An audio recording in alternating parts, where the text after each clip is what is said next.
Senhor presidente, saudar Vossa Excelência, que preside a sessão do Congresso Nacional, saudar os senhores deputados, os senhores senadores.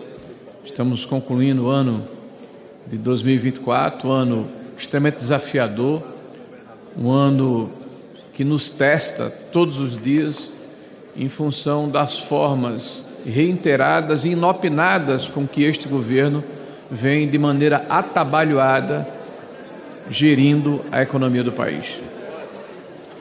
Nós estamos, e é importante que se diga, nas vésperas da aprovação de um pacote fiscal onde literalmente nós poderíamos simplificá-lo com um adágio popular: a montanha pariu um rato.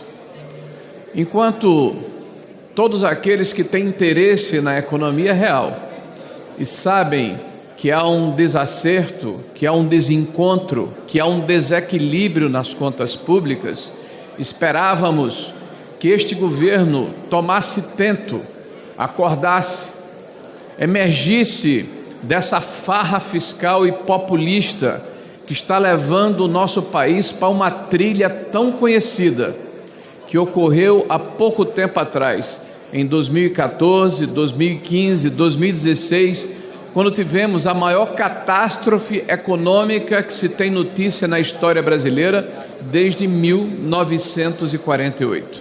Pois muito bem, os mesmos personagens, os mesmos métodos, a mesma estratégia, a mesma arrogância, a mesma empáfia, a mesma insensibilidade, o mesmo governo imbuído de um projeto de poder e de costas para o Brasil.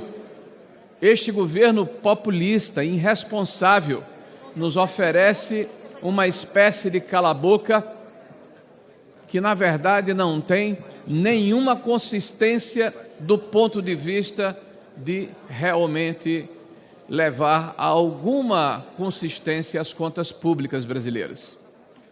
Nós estamos apenas com 2 anos de governo, mas a dívida pública brasileira saltou mais de 8%. 8%, senhores, parece um número pequeno, mas vamos lembrar que essa relação dívida-PIB se dá em 11 trilhões de reais, chegamos a 9 trilhões de reais. Nós estamos falando de mais de 1 trilhão de reais novos acrescidos à dívida pública brasileira em menos de 2 anos. Esse é o tamanho desta irresponsabilidade continuada.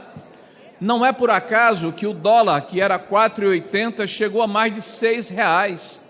A falta de confiança neste governo tornou-se uma tônica. E nós dizíamos, alguns dias atrás, lá no plenário do Senado da República, quando víamos discursos apaixonados de senhores senadores que fazem parte da base do governo, que o Banco Central, que é o regulador da nossa política monetária, deveria intervir no mercado de dólar, porque havia feito isso na época do presidente Bolsonaro. E dizíamos, mas pregávamos como João Batista no deserto, para cobras e escorpiões, para pessoas que não conseguem ouvir, que não têm um discernimento, que não têm a capacidade cognitiva de entender que naquela época, na época do presidente Bolsonaro, nós tínhamos problemas externos, nós tínhamos problemas ligados ao início de uma guerra entre a Ucrânia e a Rússia que proporcionou uma crise energética e alimentar mundial. Nós tínhamos uma pandemia que se tem notícia que ocorreu de forma similar em 1918, há mais de 100 anos.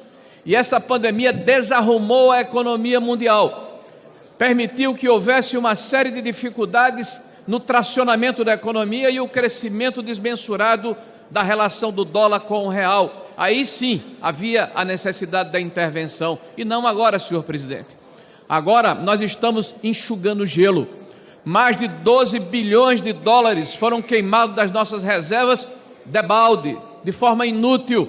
E este governo, que apresenta um pífio plano fiscal, onde prevê-se a possibilidade de se economizar 30 bilhões de reais no próximo ano e 40 no ano subsequente, se todas as medidas forem aprovadas. E nós sabemos que isso não vai ocorrer. Os cálculos que fizemos, senhor presidente, com responsabilidade apontam em 21 bilhões e 30 bi. menos de 50.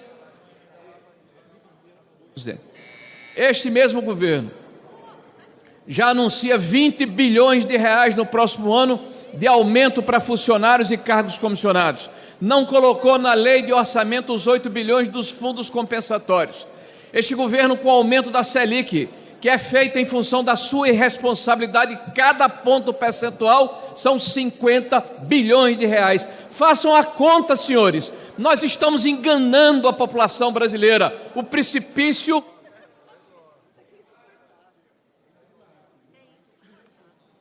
E quem vai pagar a conta, infelizmente, novamente, é a população mais frágil, é a sociedade brasileira que não consegue se proteger, porque este governo que se diz protetor da população mais pobre, na verdade, é o predador da sociedade brasileira.